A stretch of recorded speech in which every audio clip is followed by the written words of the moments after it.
se esperaría la implementación de esta idea en un terreno de juego real? Tú me hablaste ya de Cabo Pulmo, todos conocemos este ejemplo mundial de conservación, pero desafortunadamente es excepcional al mismo tiempo que exitoso.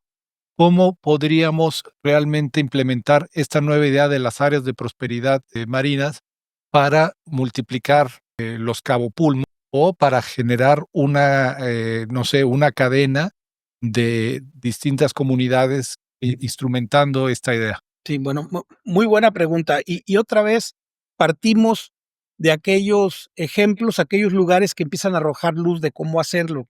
Sin duda hay varios. Yo en lo personal he tenido la oportunidad de trabajar en uno de ellos, que se llama El Manglito. Es una comunidad de pescadores que por razones múltiples, ¿no? De contaminación, de destrucción de hábitat, de sobrepesca, e inclusive de temas ambientales como huracanes y otras cosas, pues la ensenada de los Arip, que era un sitio de 5,000 hectáreas, riquísimo en moluscos, prácticamente se agotó y con ello su economía pesquera ligada a esa zona pues se fue a cero y empezaron a tener que ir a otros lugares a buscar subsistencia, a veces de manera pues sin permiso, de manera irregular como le dicen, simplemente tratando de conseguir su subsistencia. Y si un pescador tiene que ir cada vez más lejos a pescar, normalmente tiene que ir con una mayor eficiencia de pesca. Empieza a usar artes cada vez, pues, que logran capturar más en menos tiempo, con lo cual se acelera la destrucción. En el caso del Manglito, tuvimos la oportunidad y es una comunidad que yo le tengo mucho respeto porque las condiciones iniciales eran muy difíciles, ¿no? Había muy poco capital social, o sea, digamos, los grupos que había al interior de la comunidad, como unos 600 miembros, pues no se llevaban unos con otros y no podían realmente colaborar. Su ecosistema que estaba al lado de ellos, pues estaba colapsado en cuanto a las especies que ellos más les importaban, inclusive la almeja catarina literalmente extinta. Y su economía tenía que depender de irse a pescar todo lo que pudieran, a veces de noche, a veces con artes que no están permitidas, pues con tal de ganar ellos un ingreso y de surtir a los mercados, ¿no? Eso es un poco lo que estaba. ¿Cómo nos ligamos a esto? Fue por nuestra preocupación de abatir la pesca ilegal. Pero si uno lo ve, combatir la pesca ilegal, ya estás combatiendo un síntoma y no una causa fundamental. Cuando te preguntas por qué hay pesca ilegal en algunas áreas que ya estaban protegidas, pues te das cuenta que tiene que ver con que usualmente la comunidad donde trabajaba ya no le dio su ecosistema. Y en esta conversación con los pescadores de esta zona dijeron, si pudiésemos restaurar la ensenada como era antes, no tendríamos necesidad de andar pescando en otros lados. Y pues dijimos, ¿y eso cómo se hace? La verdad es que nadie sabíamos cómo hacerlo y lo primero que dijo un pescador, pues tendríamos que ponernos de acuerdo como 80 pescadores en no pescar por un tiempo para ver si se recupera y con esa conversación empezaron acciones, se buscó recuperar la almeja catarina, se trajo la misma especie de Bahía Concepción, se regresaron a la ensenada cerca de 500,000 de almejas, el Cayo se comprometieron a no pescarlo, de hecho lo dejaron de pescar por 6 años, fue un sacrificio grande para la comunidad. A los 6 años la autoridad pesquera les reconoció su esfuerzo y les dio la concesión. Tienen una concesión pesquera por 20 años. Cuando tienes una concesión pesquera, esto también ya te da cierta capacidad de excluir a aquellos que pues no han sido parte de un esfuerzo de volver a crear este capital natural, ¿no? Y que por lo tanto pues no debían de tener derecho a los beneficios que comparado con aquellos que sí se sacrificaron y trabajaron. Para no hacerte un cuento largo, esta comunidad pasó prácticamente de 60,000 cayos a cerca de 5 millones de cayos en el tiempo, y Y ya cuando estaban en el punto de la cumbre de felicidad y de éxito, a punto de empezar la pesca, tristemente llega una especie invasora, ¿no? Y esta especie invasora, un tunicado invasor que posiblemente llegó en un buque, en un yate que soltó sus aguas, ¿no? De la centina, y ahí venían larvas, y estas larvas pues se desarrollaron en un ecosistema sin predadores, y en un lapso de 3 años mató el 90% de la población de Cayo, que iba a ser su principal sustento económico. Mira, esto que suena como a una tragedia y que fue un momento muy difícil, cuando ¿Cuántos trabaja años de estar cuidando el Cayo? 6 años. 6 años de haberlo, Se comió la cosecha. haz de cuenta que fue el COVID del Cayo, ¿no? Le llegó al Cayo una ¿Qué año estamos, pandemia. Alejandro? Se detectó en el 15 y para el 19 la población ya estaba en medio millón de cayos, todavía era casi 10 veces más del inicio, Sí, pero arrasó pero ya con no era una todo población lo pescable. Quiero comentar que pensamos que la Ensenada llegó a tener 40 millones de cayos, ¿no? O sea, con una pues no fue una maldición del todo, ¿por qué? mira, porque cuando creas capital fue en restaurar la Ensenada a través de restaurar el capital social. Las cosas cambian. Y esto, en palabras de un pescador que yo aprecio mucho, que se llama el Chiflo, él en una ocasión él dijo, si queremos restaurar la Ensenada, le dijo en una reunión a sus compañeros, hay que restaurarnos nosotros mismos. Porque Interesante. la Ensenada está mal porque nosotros estamos mal, ¿no? Si nosotros nos restauramos, la Ensenada se restaura. Y palabras, la verdad, muy sabias. Y de ahí quedó muy claro que la restauración del capital social para restaurar la Ensenada era fundamental, ¿no? Ahora, cuando creas capital social, la comunidad gana poder, se empodera, ¿no? Se vuelve más capaz para enfrentar sus retos. Ya no esa comunidad que se siente víctima de un sistema, ¿no? De gobierno, de echar culpa. Y miserable de no recibir beneficios, etcétera. Sí, y no se dedica a pedir subsidios, y no, sino se dedica a enfrentar su realidad y decir cómo le puedo hacer, ¿no? Y curiosamente empezaron a diversificar, ¿no? De ser solo pescadores, ellos diseñaron un producto que hoy se llama Manglito, que es una experiencia por los manglares guiada por pescadores, donde además ellos cuentan su historia de restauración y además te invitan y te enseñan a cómo sacar un callo, a cómo encontrar una almeja, y luego vas y la degustas y la comes más fresca, no se puede, ¿no? Otros están cultivando ostión y no es fácil que un pescador pase de ser pescador a cultivador. Son literalmente culturalmente son dos cosas. Es como ser cazador y pescador, ¿no? También. Exactamente, es paleolítico, el pescador recolector, a neolítico, ¿no? Es un cambio cultural de cazador a agricultor, y que en la parte pesquera, pues, la puede ver pasar uno en una comunidad, es lo que nos tocó ver ahora. También algo que es mucho de llamar la atención es el empoderamiento de la mujer y el rol de la mujer en la restauración de los ecosistemas, tanto directo como indirecto, ambos. Las mujeres, varias de ellas se organizaron en un grupo que hoy se llaman las Guardianas del Conchal y empezaron primero a proteger, luego a restaurar manglar, ¿no? Entonces, aquí tienes una comunidad que pasó de ser extractiva a crear valor. No es una comunidad que está creando valor. No ha sido nada fácil, pero a 14 años de que arrancaron con este proyecto, todos los indicadores sociales, ambientales y económicos van hacia arriba, ¿no? Van hacia arriba y la comunidad se siente muy distinta. El cambio, yo me atrevo a decirle, sin miedo, es un cambio de forma de pensar y de forma de relacionarse, ¿no? Oye, es muy importante esto que me estás diciendo, porque se ha hablado mucho que para enfrentar esta crisis, ambiental global que estamos viviendo, o hay una nueva cultura, una nueva forma de relacionarnos con nuestro entorno, o no habrá nada.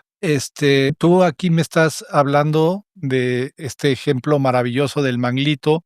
Hace rato mencionaste Cabo Pulmo, y todo Ujú. esto está aterrizado en un marco académico.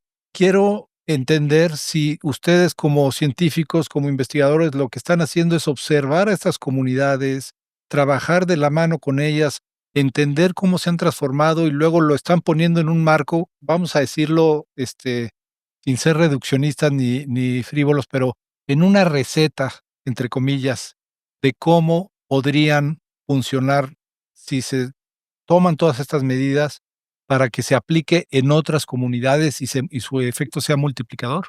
Es correcto, esa es exactamente la idea, con la diferencia que quizás no usaría la palabra receta, porque suena que puede aplicarse igual en todos lados, pero sí principios, sí unos principios fundamentales para tomar en cuenta para detonar prosperidad en comunidades, ¿no? La idea inicial es poderlo hacer en unas 10 áreas, ¿no? Crear las primeras 10 áreas de prosperidad marina, En el Golfo eh, de California. todas en el Golfo de California. En los próximos, digamos, 10 años, habrá que empezar primero una, luego dos, luego tres. No podemos quizás todas al mismo tiempo, pero con los aprendizajes de Cabo Pulmo y del Manglito, que son ejemplos muy diferentes, ¿no? Porque Cabo Pulmo aprovechó ya prácticamente en los noventas la oportunidad de que le llegó una economía que podía ser diferente, ¿no? Y ellos pudieron elegir entre buceo o seguir pescando y se dieron cuenta que el buceo pues les dejaba más, ¿no? Que la pesca y empezaron a cambiar. Cabo Pulmo, pues es una comunidad un poquito más aislada, era más pequeña en aquel entonces, ¿no? Y lograron generar una economía que permitió recuperar el arrecife, que además no estaba tan deteriorado, ¿no? Todavía había coral muy bueno y es un éxito. Ahorita Cabo Pulmo sufre de que es tan exitoso que ahora todo mundo quiere ir y entonces el tema es cómo freno que no haya un exceso de visitantes que dañe el arrecife, que no ser víctima del propio éxito. Y eso es en lo que se debate ahorita Cabo Pulmo y también de todos los desarrollos inmobiliarios que alrededor quieren establecerse. Mientras que la comunidad del Manglito es un caso donde ya estaba en la lona prácticamente la Ensenada y la comunidad no tenía alternativa inmediata que no fuera irse a pescar a como fuera a otro sitio, ¿no? Y por eso son 2 ejemplos que ambos nos dan mucha luz. Estos 2 ejemplos que están documentados y que los vamos a documentar a mayor profundidad, son los que nos, digamos, nos inspiran y de donde saldrían estos principios básicos para ir a otras comunidades ya de una manera diferente. Digamos que fueron nuestros laboratorios de aprendizaje.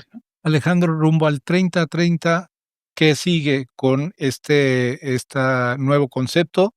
Bueno, interiorizarlo, ¿no? Áreas de prosperidad, comenzarlo a interiorizar, a aplicar, pero ¿qué sigue? ¿Cuáles son los siguientes pasos, los grandes desafíos que veremos en los próximos años? Mira, yo creo que el mundo se está debatiendo estamos viviendo un tiempo sin duda de cambio y creo que políticamente lo estamos sintiendo. En cierto modo, siento una regresión en muchos casos, ¿no? Estamos volviendo de ese sueño, ¿no? De un mundo más global, más integrado, más armónico, que fue un poco el sentimiento que teníamos después de la desastrosa Segunda Guerra Mundial, ¿no? Y de tantos muertos y de decir nunca más esto, ¿no? Y empezar a crear estructuras globales como las Naciones Unidas y otras cosas, y programas que creo que buscaron ser muy integradores. Llegan los ochentas y la parte económica de la globalización, ¿no? Donde decir tenemos que irnos a mercados globales, el énfasis fue demasiado en la creación de economía, en el crecimiento de la economía, ¿no? De modo que fuimos extraordinariamente exitosos creciendo la economía, como nunca la humanidad ha sabido crear dinero. No lo tenemos bien distribuido, no de esa misma manera hemos podido resolver la pobreza, hemos podido resolver el deterioro ambiental, ¿no? Entonces, bajo este escenario queda claro que aunque logremos reservar el 30% de la parte marina o la propuesta de E.O. Wilson, ¿no? Este gran biólogo del siglo XIX que murió hace algunos pocos años, que propone que el 50% del mundo debe estar literalmente protegido, ¿no? Sin intervención del hombre, o como David Attenborough, que también promueve el volver a ser silvestre el mundo. Finalmente, si no lo hacemos al tiempo que generamos esta prosperidad, va a ser una agenda muy difícil de alcanzar. Lo que veo, me cuesta trabajo en este momento de tanta incertidumbre, ¿no? De tanta incertidumbre mundial, y nada más en estos 20 días de la administración Trump que ha sacudido por todos lados, me cuesta trabajo ver cómo se va a ver el mundo en el 2030, pero sí puedo ver que el valor de crear áreas de prosperidad en un sitio como el Golfo en los próximos años se pueden convertir como los sitios que den la pauta para decir esto lo tenemos que replicar, ¿no? Y podemos hacerlo. Ese es para mí la esperanza que tengo ahorita. No veo un mundo tan estable como para decir que lo que la agenda global dictó, ¿no? Para el 2030 lo vamos a cumplir. Y digo, tristemente, los acuerdos, ¿no? Del panel intergubernamental de cambio climático constantemente, a pesar de que nos dicen los científicos, ¿no? Si no hacemos esto y esto, constantemente los rebasamos, ¿no? Ya estamos en el 1.5 grados de temperatura y vamos para el 2.7. O sea que, y con la administración, ¿no? Con la forma en que Trump ha abordado de más petróleo y me salgo del Acuerdo del París, pues se ve que eso no lo vamos a poder avanzar, por lo menos en estos próximos 4 años, ¿no? Por lo menos a escala global.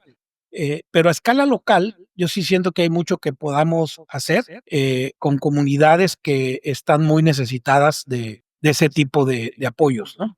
Pues Alejandro, te agradezco muchísimo que hayas accedido a platicar con Celsius Talks. Vamos a darle seguimiento a estas 10 comunidades modelos en los próximos años. Esto no se implementa de la noche a la mañana, desafortunadamente, pero vamos a estar dando ese seguimiento. Te volveremos a buscar para que nos cuentes cómo han ido avanzando, a ver cómo le va a esta idea dentro de la COP, dentro del tema de economía azul. Entonces, vamos a estar buscándote. Por lo pronto, te agradecemos que nos hayas arrojado luz sobre este tema. Si quiero hacer un último comentario porque es muy relevante. En el poco tiempo que lleva esta administración de gobierno, a finales del año pudimos ya aproximarnos a Semarnat y a Conapesca y la idea ha sido recibida con sorprendente entusiasmo. Ellos ya han querido meter estos conceptos dentro de la política pública de Semarnat y también veo con mucho, me da gusto ver cómo